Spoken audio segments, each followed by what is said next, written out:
something. Hey, how's it going, guys? Welcome back to another episode of the Highly Taken Podcast. I'm David, back at you again from Tallahassee, Florida. Nailed it that time. Christian, Maryland. Hey, Nick over here, just enjoying our host David hosting this for us. I'm in Jacksonville, guys. By the way, nobody got to see it, but David, that's very concerning what you're into with that anime. I don't know what that was. Genshin. Yeah, I'm sure you're Genshin to do something too. So, that doesn't make any sense, Belt. Yeah. Oh, but it does. It was a good attempt. All right, so it's the end of the weekend, so we'll do our Gone in 60 Seconds. Nick will probably chug a water, I guess. No. And then Christian, he has liquid death. I found a seltzer that I can drink. It's just carbonated water with some watermelon and paprika. Ooh. Christian? Found it. And this is 20 ounces. So Iced tea. Christian has an iced tea. You better have more than one of those. How many ounces is yours? On your mark, get set.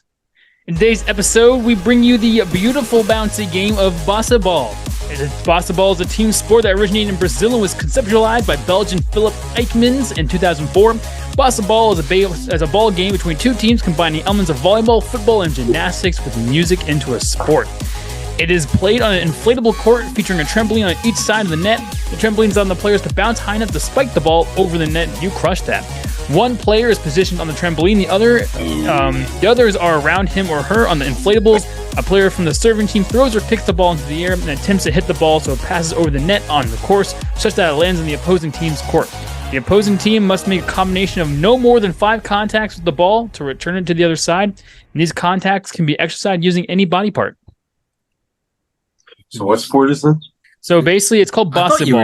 I thought it was bocce ball for a second. No, I thought you were just botching the name. Oh, brother, this guy stinks! Bossa Ball. Yeah, I think all the kids played that in my high school. Come on, bro. And give him a swear jar for that because that was... Bro, pause. Weren't you in favor of Hurricane Katrina like just 2 weeks ago, bro?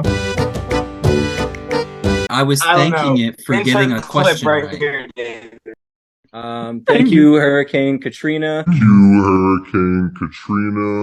Okay. Insert clip. Yeah, I'm gonna insert a bleep for myself when I say, yeah, Christian's comparing people to Hurricane Katrina right Hurricane now. Katrina! Bro, I mean, come on, man. I mean, come on. I thanked Hurricane Katrina. Dude, right, what is with you? So I guess we're not going to do any quiz this week because we're on a time crunch this week. No. You sad with no trivia? Wait, can you give us like 3 quick trivia questions? You want 3 trivia questions off the top of my head? Off the top of your second head, yes. Jeez. Okay. 3 trivia questions. All right. Man. All right. Who has the? Wait, hold on. Now I don't know that's correct. We got him. He's cooking. He's cooking now. Let him cook.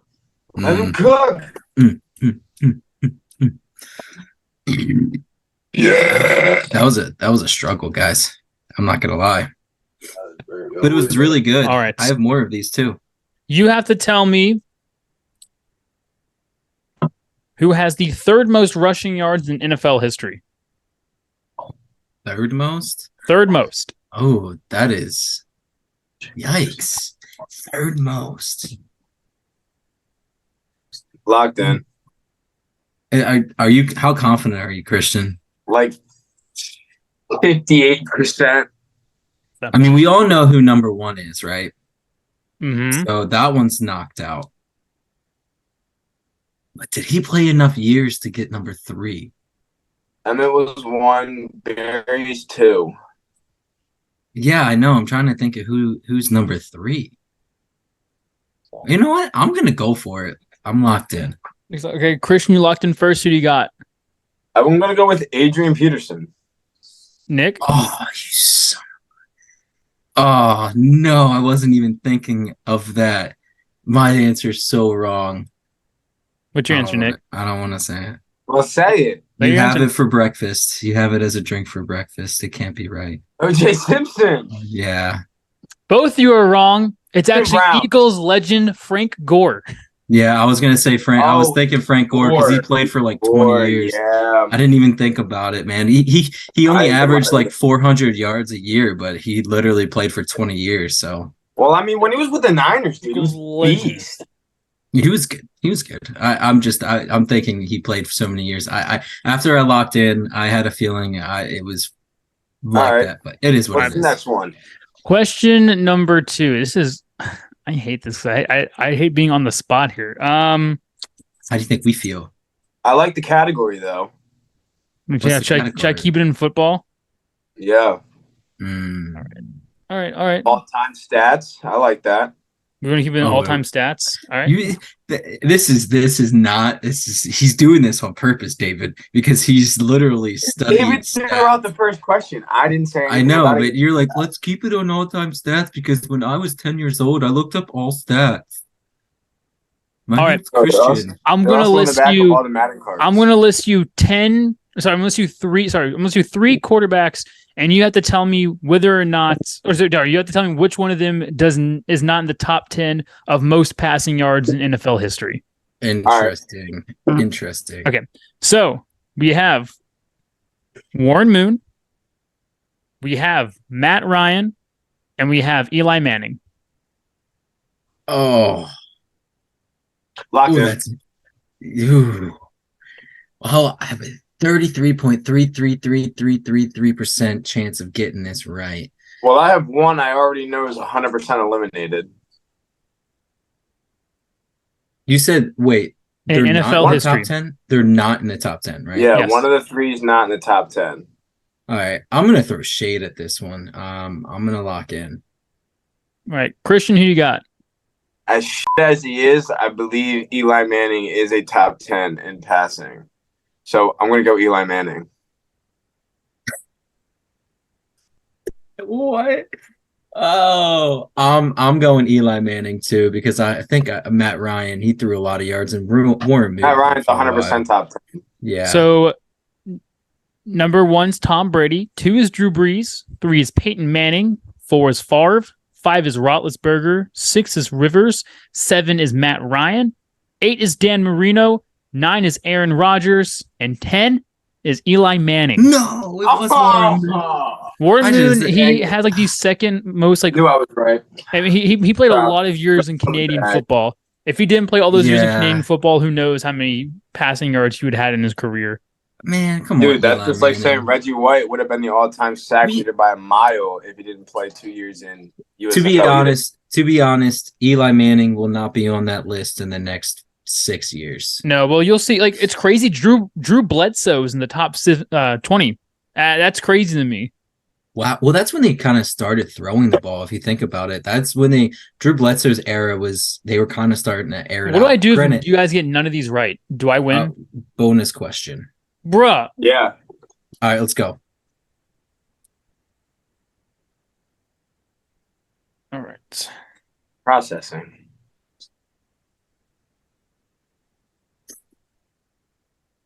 Yo, let's go, bro. Come on. Come on now. David Akers, final answer. That's what I'm going with. Yeah. Worst case scenario, we tie. All right. Which team did 3 of the top 5 players in receiving touchdowns all play for? Repeat that. So 3 of the top 5 in receiving touchdowns in a career played for which team? Mm. Wait. So, hold on. I have one question. Mm. Are they known for this team? I'm not answering that question. You're not getting any hints from me. No well, hints. then I'll take a hint if Nick's willing to take a hint. No, we're not. No hints. He said no hints. Oh. Can't be that one. Well, no, it can't be that. That means you have to. That means you have to list who you think the top 5 are in your head, and then try to connect 3 of those to one team. I'm gonna lot. Hey, I heard that.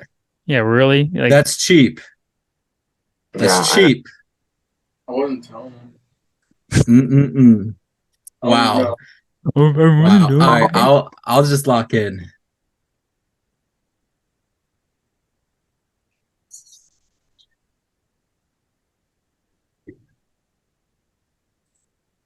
Do do do do do do do do do do do. All right, Christian. Bro, I'm stuck between two teams, bro. I don't know if mine's right, but I'm locking it in. So just lock it in if it's wrong. Just lock it in. Just give it a lockaroo. Come on, bub. Come on.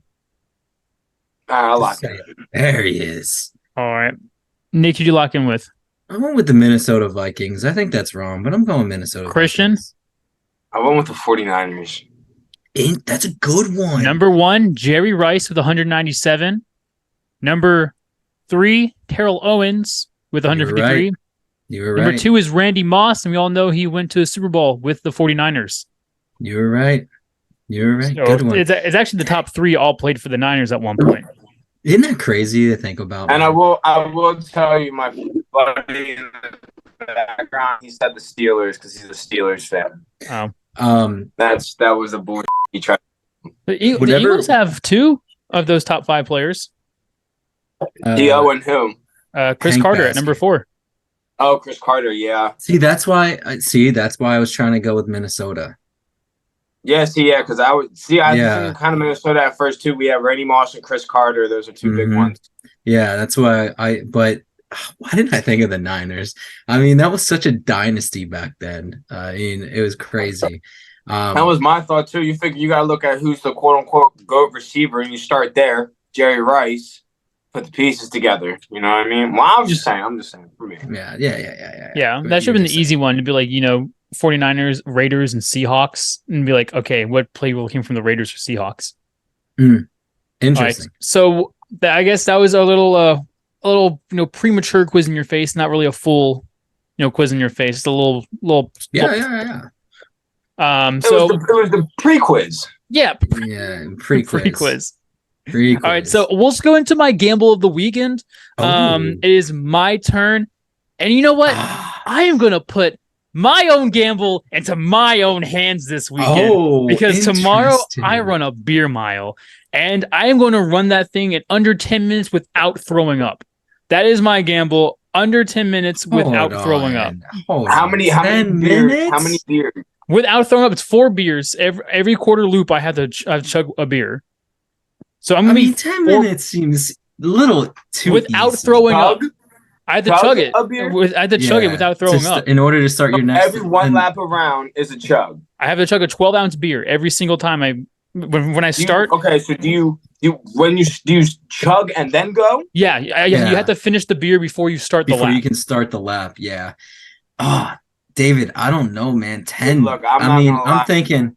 All right, I'm thinking 7.5 is a good number. That's 7.5. No, I want to say it's 7.5. 48 ounces of beer going into my stomach. And let me say the caveat is I also can't throw up. It's not just me running under 10 minutes. It's under 10 minutes and I can't throw up. I'll give you. Hold on. Video. I will give you 9 minutes and 55 seconds. What the fuck? Deal? 9 minutes and 55. If I get like 9:57, I'm gonna be absolutely pissed. 9:55. I'm telling you, because I have a feeling it's gonna be just under 10 minutes. I'm going 9:55. I'm gonna have to hope. I'm gonna have to. I don't know what kind of beer they're giving me. I hope it's light. I really hope it's light. Because if I have to drink Yinglings, they're gonna give you that cheap stuff. They're gonna give you Miller Lights. No, they're gonna give you Bud Light. It's the cheapest out there. So just beware. No, they're gonna give you PBR if we're going cheap. PBR, buddy, all day. All right. I think Bud Light's cheaper now. Yeah, we only have 8 minutes now on the record. That's okay. But so I mean, do you guys want to talk about what I wanted to talk about, or you guys want to go into the Dubs and Chugs picks? No, Dubs and Chugs. Let's hear it. All right, so I have a couple things I want to talk about. The first one has been a huge debate going around in the NBA this past week. Who is the better point guard of all time? Magic versus Curry. I'll start this off because I feel like basketball is, I don't know a whole bunch about it. I don't think either one. Who do you think? Steve Nash. That's interesting. Like Steve Nash. Yeah, I don't know. I mean, Curry's once in a generational talent. He revolutionized the game. I mean, you can't talk about basketball, I feel like, without having his name in there at some point or another, especially when you're talking shooting wise. I mean, he's the best shooter of all time. It's tough because I didn't grow up getting to watch Magic Johnson. I don't believe any of us got to grow up watching Magic Johnson. Nick, you might have. Nick was there maybe a little bit. Barely. Yeah, right. I was there during the AIDS era. Yeah, so none of us got nice. really got to watch it. So I can't say I'm too opinionated on that, but from what I know, growing up when I did, I mean, Steph Curry changed the game. He's always, as far as I've been able to see, he's been the best point guard in my time frame, in my generation.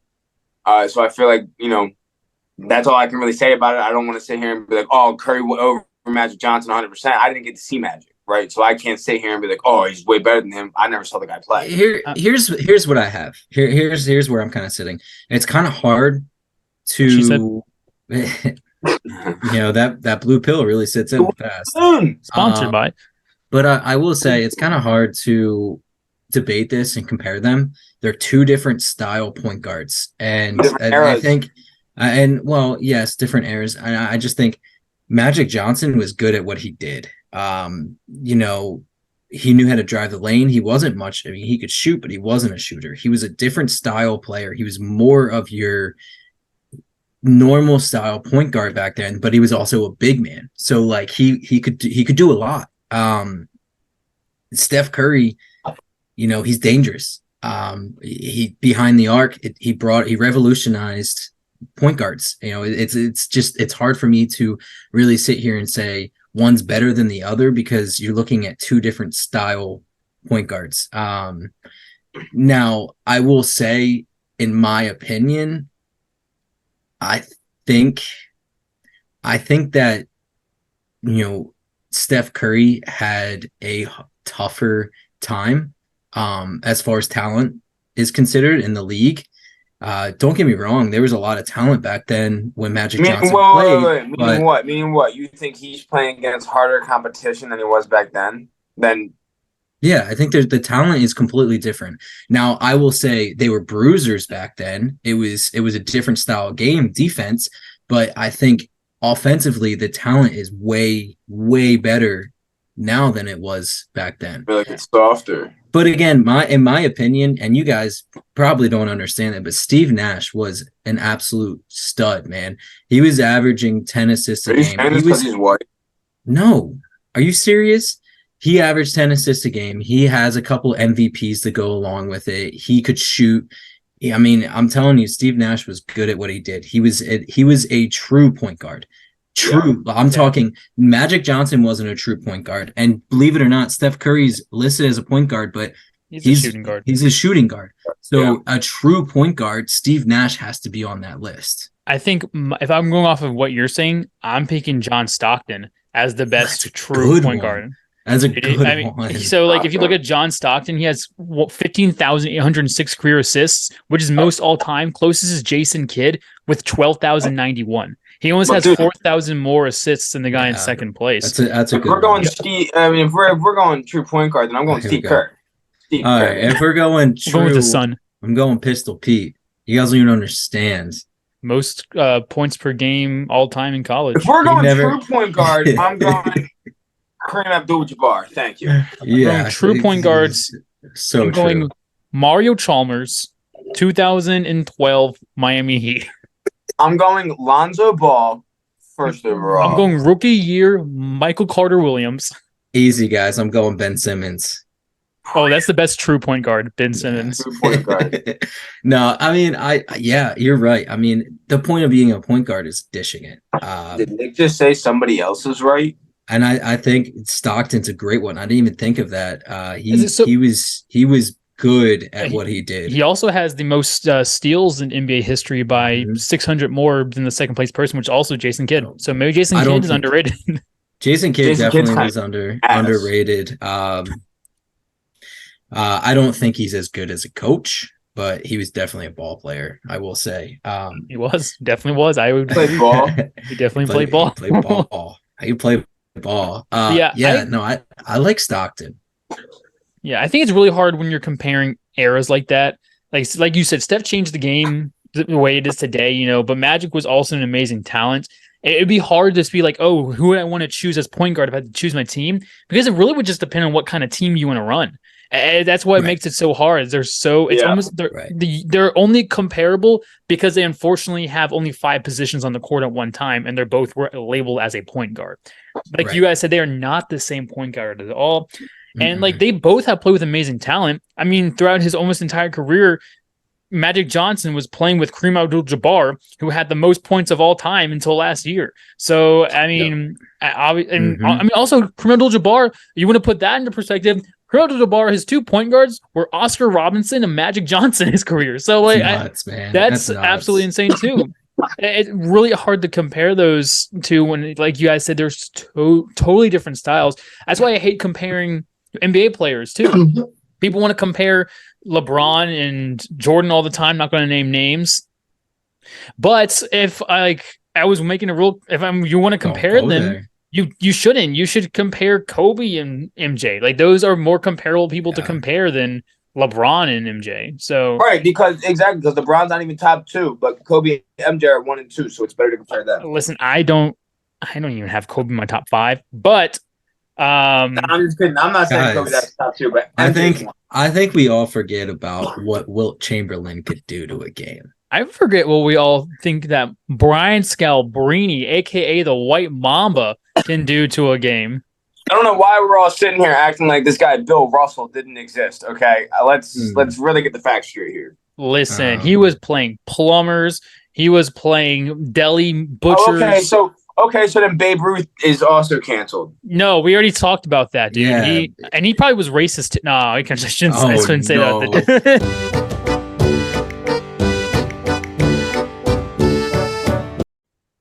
I'm just asking. You wouldn't. Hold on, real quick. I'm just saying you wouldn't 1 or 2. Are you saying yes or no to either one of the spots? I'm not asking if he's 1 or 2.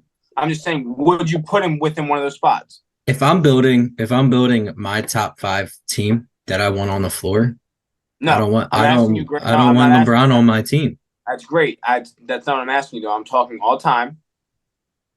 Would you put him in one or 2 spot? If not, that's fine. I'm just asking. Sure. Is he going to be the GM and coach too? Because that's what he likes to do. So I know it is. I'm just asking. Again, I told you didn't want me to get on this track because I don't think LeBron is that great. I don't like LeBron either. But again, I will respect his due, bro. He's a 1 or 2 all time. How about this? How about I get you off this track? How about we talk about what the heck's going on with Trey Lance for a bit? Yo, okay, so I'll say my piece because I know Nick has a very different opinion. So Trey Lance just lost the backup job to Sam Darnold. I think that's messed up. For one, I think you spent the 3rd overall pick on him, right? On top of that, he didn't look horrible. So hold on, may I add to that? They traded a lot to get to that 3rd overall pick, and I think they jumped only 1 spot to get that 3rd overall pick. Yep. Bro, they gave up a bundle to jump to the 3rd pick to take Trey Lance, who they thought was going to be their franchise quarterback. He plays 5 games. No, how many games? 5 games as a starter, right? 4 games as a starter. He didn't look horrible. He didn't look amazing, but he didn't look horrible. Then he gets hurt, season-ending injury, and you're demoting this guy in his 3rd year all the way down to your 3rd string, basically showing you have no confidence in him. One, as a team, how do you swallow that as a pill that you just drafted a guy? I get the Cardinals did it with Josh Rosen, but you let that go because the Cardinals, that's another topic of conversation. That's horrible. But I get that, dude, but you can't do that. Even Zach Wilson with the Jets, bro. Zach Wilson should be out and gone, but he's sitting there. They got Rodgers. They have a veteran QB to come in, play now, teach Zach Wilson, which is exactly what they're doing, and Zach Wilson's going to be their guy, right? You've seen 5 games out of this guy, 4 games out of this guy. You've seen absolutely nothing. You've seen a whirlwind of games out of Sam Darnold. He's looked like his 4th game in, you're saying he's seeing ghosts. I don't understand how, as a franchise, you're able to throw all of that away, all that confidence away for absolutely nothing. And yes, you might say, oh, we've seen this and that report from camp, bro. We haven't seen enough actual game time from the guy. When you're taking a guy at the 3rd overall spot, you have to give him some game time. No, you don't. Let me just Do you tell you think? this. Do you think Josh Rosen got screwed? Let me tell you. Do you think So Josh Rosen got screwed? I don't think any of these players get screwed over. Okay. All right. I'm Let's hear it. Let's hear it. listen. If you go out there, the coach sees what you're doing at practices. Coach sees it. You know, if you lack the discipline and you lack the talent, they're not going to just keep you at the second pick or second spot just because, oh, well, we drafted him here. You don't deserve it. You have to earn that position. It's just like college. You earn your position. It's not, and that's what irritates me more than anything about this is the way he handled it. The way he handled it was very crybaby-ish, not showing up to practice because he got demoted. And I will say, here's what I'm saying. Shanahan doesn't need a mobile quarterback by any means to get the job done.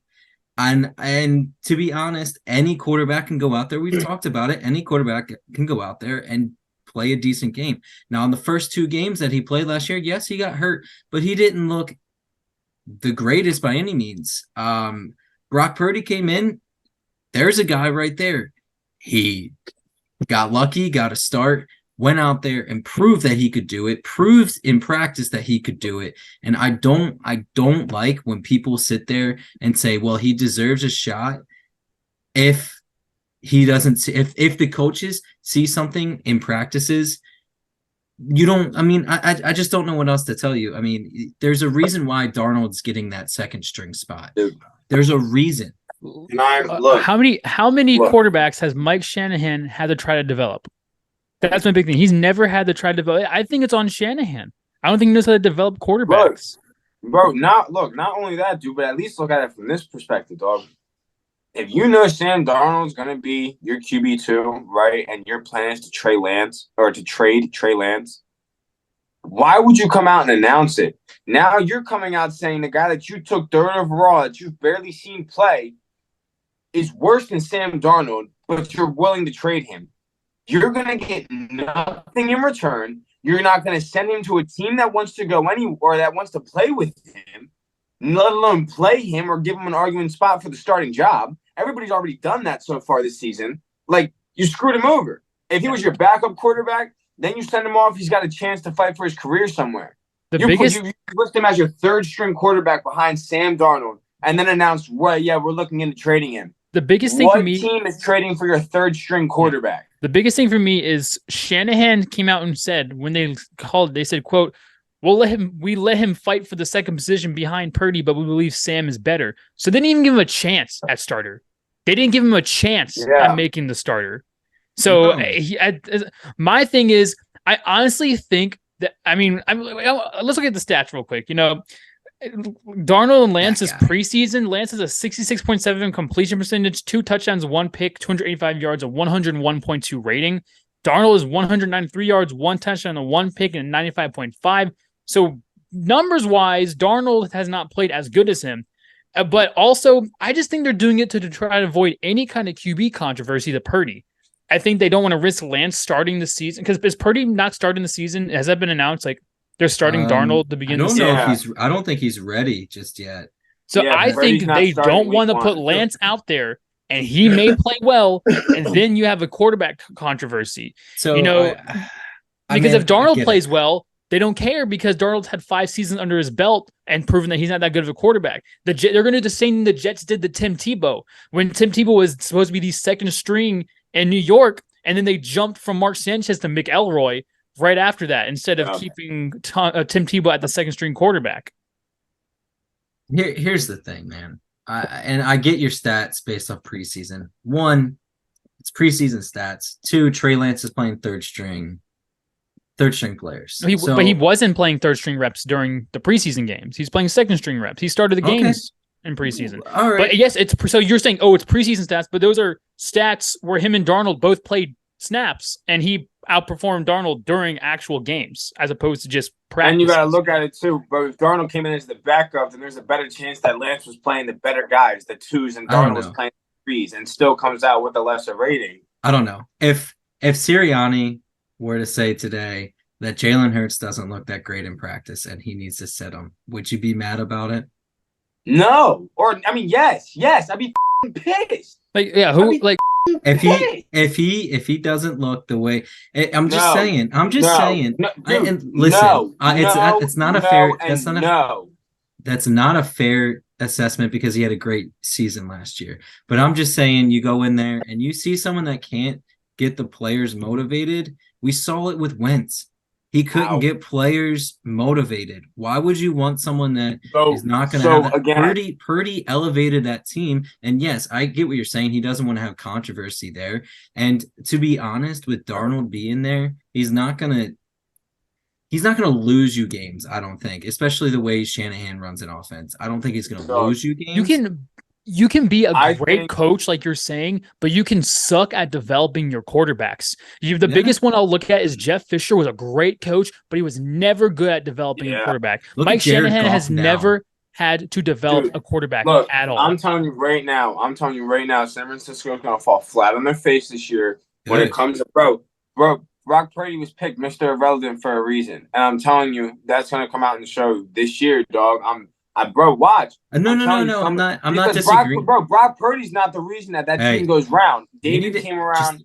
Just simmer down, calm down. I get what you're saying because now he has another year under his belt, and if he doesn't go to the next level, yes, the defense is going to figure him out. We've seen it many times before, but I'm telling you, same with Trey Lance. You're going to figure these guys out. There's only so much athleticism that can get you so far. I'm telling you, these defenses are going to start to realize that it's not Brock Purdy that's the guy over there, right? David was the one who convinced me of this. It's Christian McCaffrey that's the guy over there. They're 10-0. You're gonna start to be able to game plan around him, and you're gonna force Brock Purdy to lean to the pass. And I'm telling you, it's not going to work out well.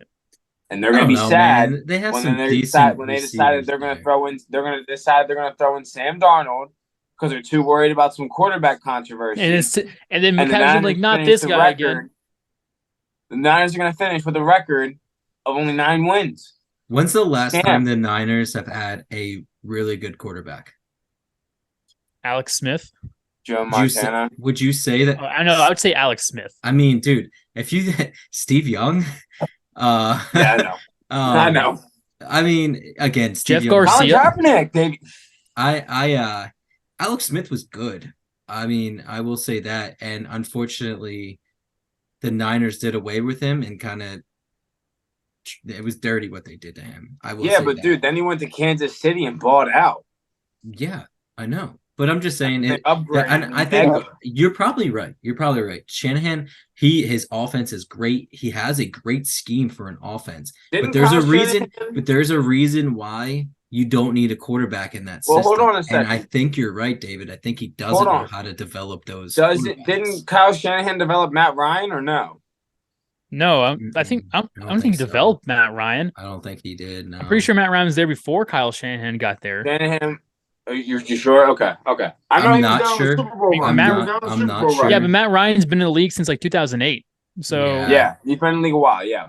I'm not sure on that, Christian. I can't say that he didn't, but I don't think he did. I don't think so either. I think you're right. I think you guys are right.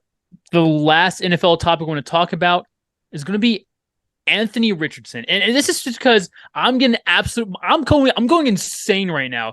I feel like people. I don't hate this guy. I want to let you guys know I don't hate this guy. I just think Colts fans are delusional right now. I was raised basically in Indiana. I lived there for 8 years. All my friends and people online are saying he played well last night.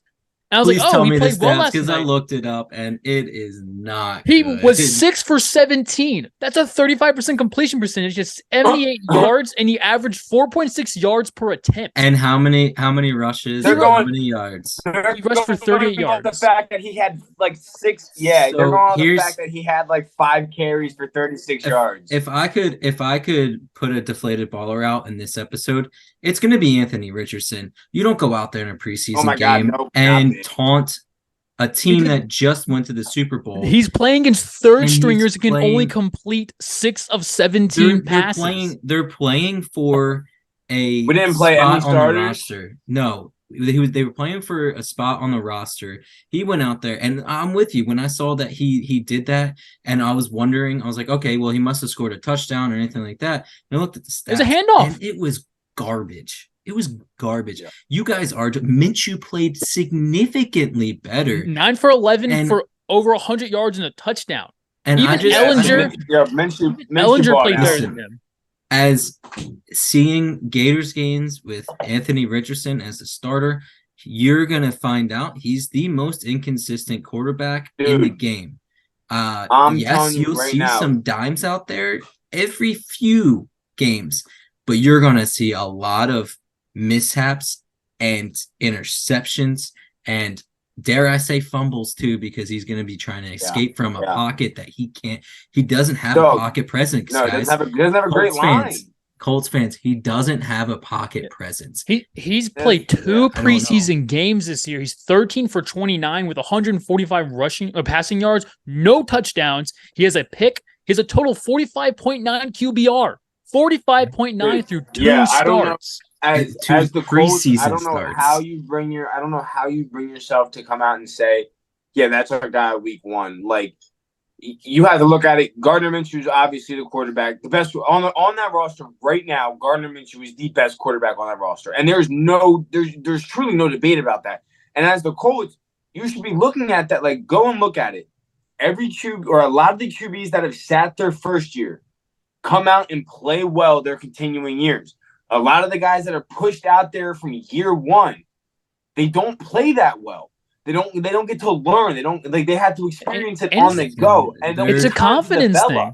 They're gonna ruin this kid that could. And don't get me wrong. Not everyone's Peyton Manning, dude. It doesn't work that way. He's very athletic. He has potential, but you throw him to the Wolves like they're doing to them right now, dude. But yeah. That's I actually put that on my outline. It literally says throwing him to the Wolves. I don't see a great outcome because, and like you said, confidence is a huge thing. And now on top of that, Jonathan Taylor wants out.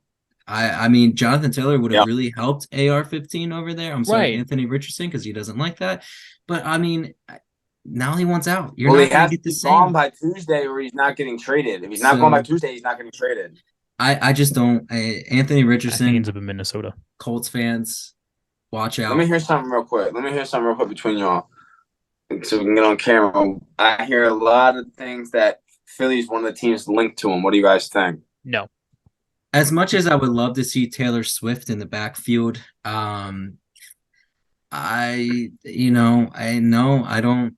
We have too good of an offensive line with running backs who are definitely good enough to run behind the offensive line and not break our bank. Dude, our fourth, the Eagles' fourth option for the Eagles is Boston Scott.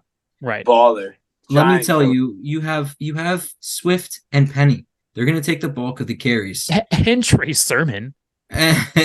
Sermon? Not bad. Yeah, we do still have Trey shirts. But I mean, and Gainwell, he proved he can do it too. You don't think we're gonna carry 5 running backs, right? You think he gets cut? No, I think Sermon gets cut or put to the practice squad. That's what I'm saying. Yeah, you think he gets cut? And I think he put practice squad. I mean, he may get playing time. You never know if Penny or Swift stays healthy. Let me ask you guys something. You guys might have watched more. I don't give a single insert censor about preseason games, right? Has Penny played? Has he looked good? I mean, what have we seen out? Only a couple. He hasn't really had a lot. Again, he's coming off an injury, so they're really him and Swift. They're really kind of easing him in. I saw that nasty juke by Swift I think it was the week 1 preseason. Here's what I will say, and this is coming in hot. I think Swift might end up being a top 10 this year in running backs. And the reason I say he's not even a starter, dude. Gainwell's the starter. I heard Gainwell's RB1. That's what I heard as well. Wow, really? Dude, Kenneth Gainwell is running back 1 on the list right now. Swift is the 2, Penny's the 3, and Boston Scott's the 4. And I'm telling you right now, dude, Boston Scott's probably going to produce more than Penny, but Penny's going to have more touchdowns than Scott because they're using the goal line. Do you think that they're doing this to throw people off for a scheme like the Patriots? Because the Patriots do a lot of a lot of reading up on scout reports and things. And don't get me wrong, I think Swift is going to elevate the screen game. I think it's really going to help. But that's crazy. I mean, Gainwell, don't get me wrong, Gainwell looked great last year. He looked great in the I playoffs. think from the outside looking in at the running back situation, you kind of look at it and you go, that's a hole. And you think, okay, if Swift can stay healthy, that's like your guy, you figure. But from the inside where we are, you understand what Gainwell brings to the table. He had a great Super Bowl and playoff run, right? We understand that Rashad Penny, when he's healthy, that's a big back, a wrecking ball. You can use him in the goal line. DeAndre Swift, everybody already knows he was a baller in Georgia. When healthy, he was a beast. He played well in Detroit. And then on top of that, as a Philly fans, we know Boston Scott, he's beast, right? I mean, he's like the next version he's Darren Sproles 2.0, right? He's not as great, but next best thing we got. But he kills the Giants. And that's a four-headed, right? That's a Boston Scott makes Corey stay up at night. Exactly. Oh, he people don't see that though. People don't Giants. see that like we're able to see. I don't know. I mean, I don't want to try to get too involved with the Eagles. Again, we know what they look like. I'm very interested to see, in my opinion, my division I'm really looking at this year is going to be the NFC North. That division is going to be, I'm not saying they're going to be great by any means, but that's going to be competitive. It's going to be a very competitive division. And I think even with Love starting with Green Bay, they look good. I mean, I'm not saying anything because it's his first year. I'm not saying anything about that, but from top to bottom, I think that's the only division where you could possibly see all four having a chance.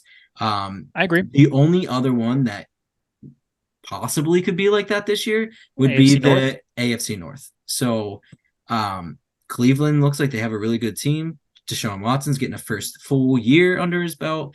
Pickett looks good. Kenny Pickett, yeah. That's throwing some dimes. Because I have the AFC East as the team that could look, or the division that could look like that, with the Bills, the Jets, the Dolphins. Not the Patriots, though. I just don't see the Patriots. Yeah, unfortunately, I don't see the Patriots either. Dude, I just think look, that's 100% the weak link. That's 100% the weak link in that division. I agree with you guys.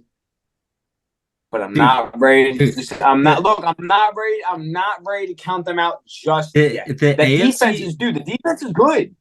The AFC North, the worst team right now is the Cleveland Browns, and I have a feeling they're going to be a wrecking ball for any team this year. Let me add this in real quick. When we're talking NFL, have any of you guys paid any attention to the Steelers? Oh, we were just talking about the Steelers. But what do you have to say? Dude, they look good, man. Kenny Pickett's looking pretty good. I did say, I would like to go on record to say that I said when coming out of the draft, Pickett was going to be the best QB of his class. Is it because of the hair? Because of the fake slide. I said the same thing about Trevor Lawrence, and what do you think it was about Trevor? The hair. I mean, you really went out on a whim on that one. That's how you know it's true. That's how you know it's true, because I'm all about my hair, okay?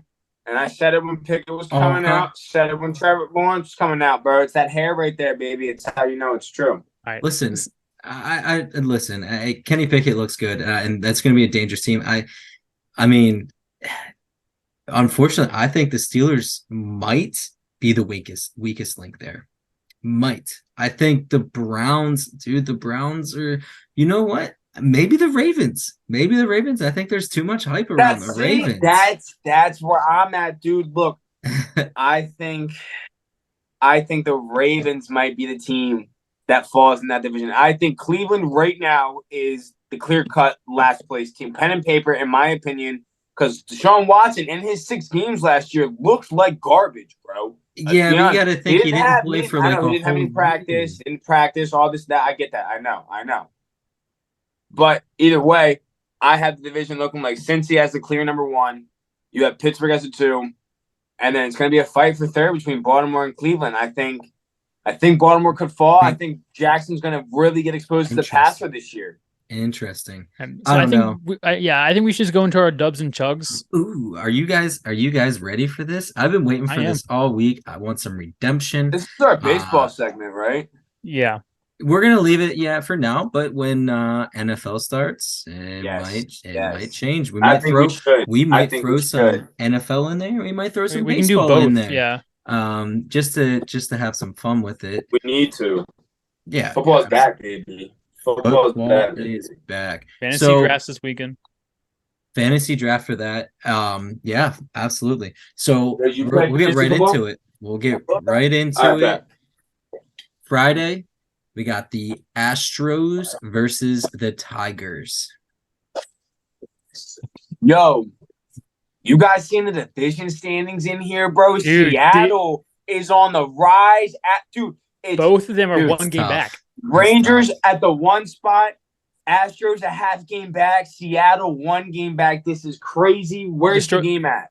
They're It's playing tough. in Detroit. It's And in who's Detroit. pitching?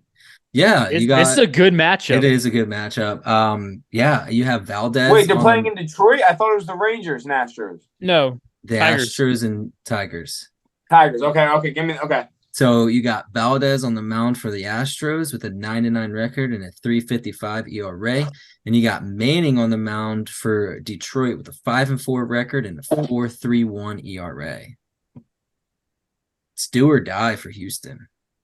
Yeah, it really is. I think it's not an in-division game. I think you have to stay big here, and Detroit's kind of taking a little fall off. I'm gonna take Houston here. I feel like they need to get it done, and I think they will get it done. I know. Here's what I'll say. This is probably the best pitching matchup of the year because these are two pitchers who've both thrown no hitters this year. So I mean, the Astros are in a tight race. They're 1 game back right now. That's from when I checked. They're half today. a game back. I think they lost last night. Oh, okay. I think they lost last night. They're a game back. Seattle's a game back, and then the Rangers have a 7-game skid. So right now, the Houston Astros aren't. I think they get it done. I think somebody here may have that because that may have been their bet of the week this week. Yeah, guys. Yeah, I have Astros winning this game. I mean, it's hard. I think they have more talent on their team. They've been there. They know this situation. Obviously, it's not playoff time by any means, but they're fighting for the division title. So I think Astros. The Verlander. Yeah, I think the Astros take this one in Detroit. Go into our next game, guys. We got the Yankees versus Rays. Another great pitching matchup. Really good one. So I'm guessing Cole's on the mound here. Mm-hmm. Cole and Eflin. Yes. How many games back are the Yankees right now from the wild card spot? Wild card? I didn't check. They had a 9-game losing streak until they won last night. I can tell you in 2 seconds. I believe they may be 9 or 10 back. They are 10 back. Exactly 10 back. So Cole's fighting to continue his season of dominance, but the Rays are still fighting to stay in contention. At the Yankees here? At Tampa. I know it's a tough one. Yeah, You're welcome. You're welcome. I'm gonna roll the Rays. I feel like the game's more important to the Rays than it is for the Yankees. So I'm gonna take the Rays here. I feel like we need to get the job done. Yeah, I feel like he picked a lot of pretty decent matchups this week. There's a lot of matchups out there this week. I think it's 3.58 ERA for Eflin, 3.03 ERA for Cole. It's gonna be a small scoring game. And you know what? I think it's going to come down to pitching. And if we're going off of pitching, I think Cole's the better pitcher. So that's why I think the Yankees are going to win. They had a 9-game losing streak. They won. They snapped it. They could start a winning streak here. Who knows? But I think they end up winning that game. Listen, and to be honest, their guy, Judge, he's been on fire. He's been on fire. It's unfortunate the rest of the team hasn't. So yeah, I know. And I agree with you. I think it's going to come down to pitching. I think it's going to probably be about a 3-1 game. Stamp that, guys. If it's 3-1, you're welcome. I think the Yankees win it. I think the Yankees win it. Our next game on Friday, we got the A's versus the White Sox. Tough one. Yeah, real hard. Real hard.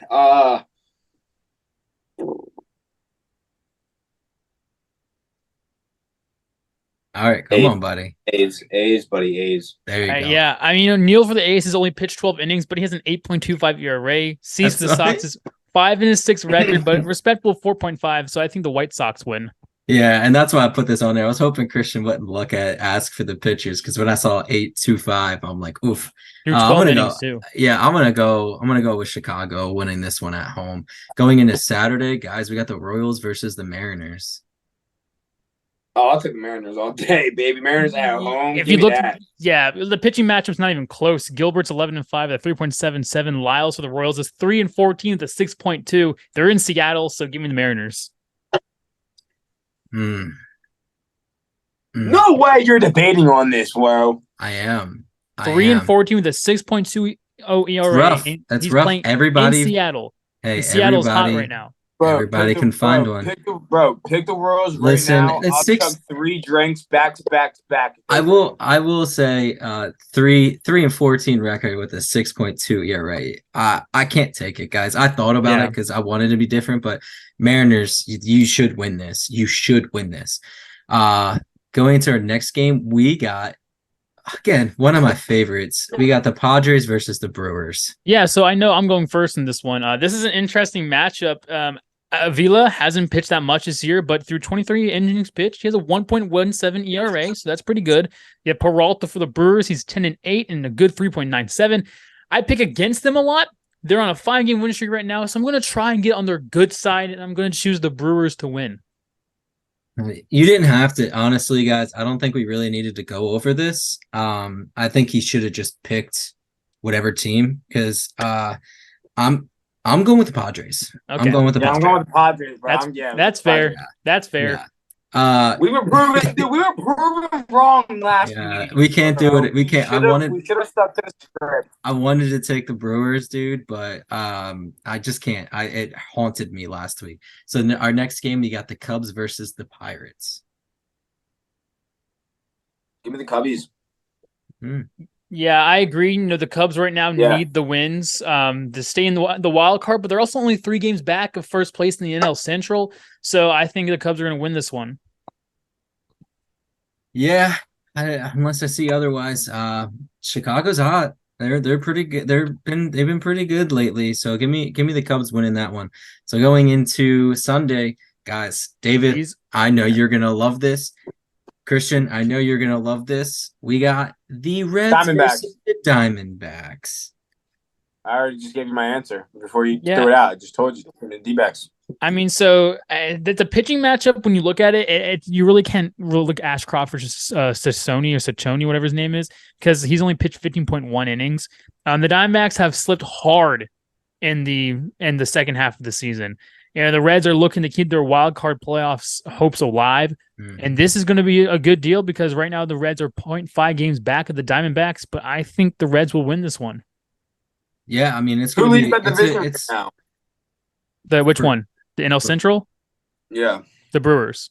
The Brewers lead by 3 games to the Cubs, and the Reds are 4 back. This is a good matchup. Who leads the Diamondbacks? Oh my gosh. The Dodgers by like 12 and a half games. Oh yeah. So let me tell you my pick.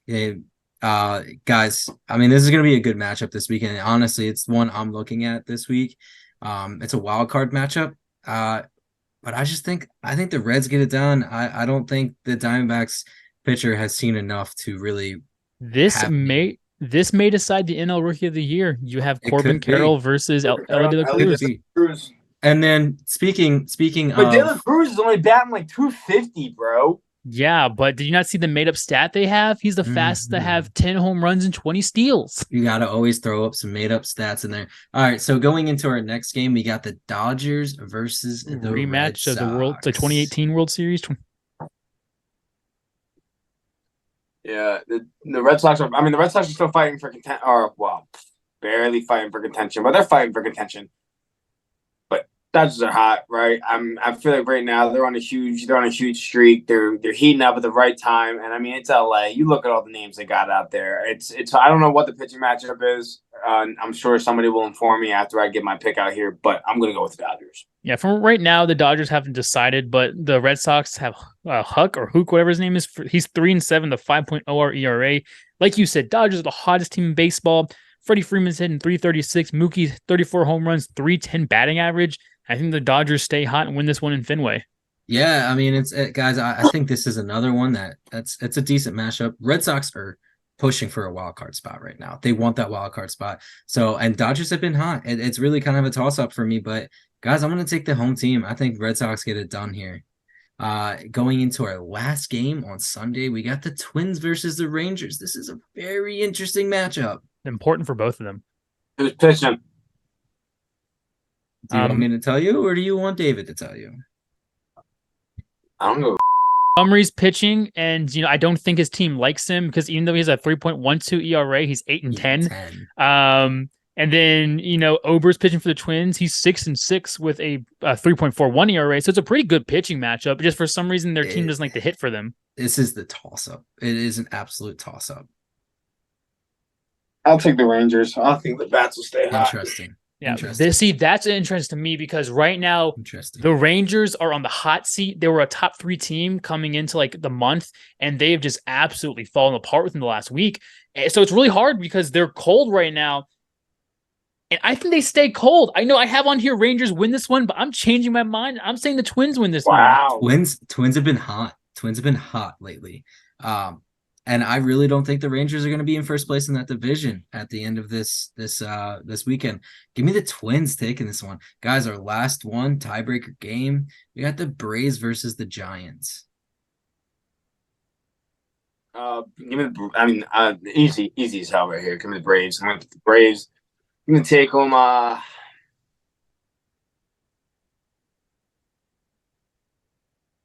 Mm-hmm. 6-2. 6-2. Yeah, I'm not sure if Nick picked this because it's arguably one of the better matchups of the week, or if he knew it was just the last game of the weekend. We need the Braves to actually win. Because Phillies took 2-3 from the Giants this week. They get to increase their lead by 1 game in that first card wild spot. Division's already won. We're not winning the NL East. So we need to get the Braves to pad our lead in the wild card. And I think we can count on them. I think the Braves win this one in San Fran. I think they win this one 8-5. Yeah, we need the Braves to win. Giants are fighting. They're fighting. Needless to say, it's in San Francisco. Braves are a great team. They're the better team by far. But the Giants are going to win this one 5-4. It's going to be a good game. But hey, we'll see. I'm interested to see if the Phillies can, continue their streak over in. They're not really a streak, but they're dominating atmosphere in Citizens Bank Park this weekend. I mean, I can't wait to enjoy that. But hey, on the plus side, guys, we're picking some players for the fantasy league. We're gonna set up a draft, and so just look out for the DM again. 12 yeah, we've been sending DMs to people to try to get you to join the league. So if you see that, join the league, please. Yeah, absolutely. It'll be fun. We're gonna do some, not a live draft, but we're gonna stream the drafts and go from there. It'll be a good time. What won't be a good time is if I throw up tomorrow. Because not only will I be punished by throwing up during a beer mile, but then I have to get punished again on Monday for whatever's in that Amazon package that Nick sent me 3 weeks ago. So I will say 955, just 955. It's going to be 956. I think you're going to come in at 957. Just so you know, I think you're coming in at 957. But hey, guys, enjoy the weekend. David, enjoy that beer mile. I wish I could be there. It's That's $25 ever spent. Yeah, absolutely. Yeah, right. Hey, to be honest, what is that? Like $6 a beer? It's pretty average. That's pretty average amount for a draft, I guess. Not bad. But hey, guys, enjoy the weekend. We'll see you next week. Deuces.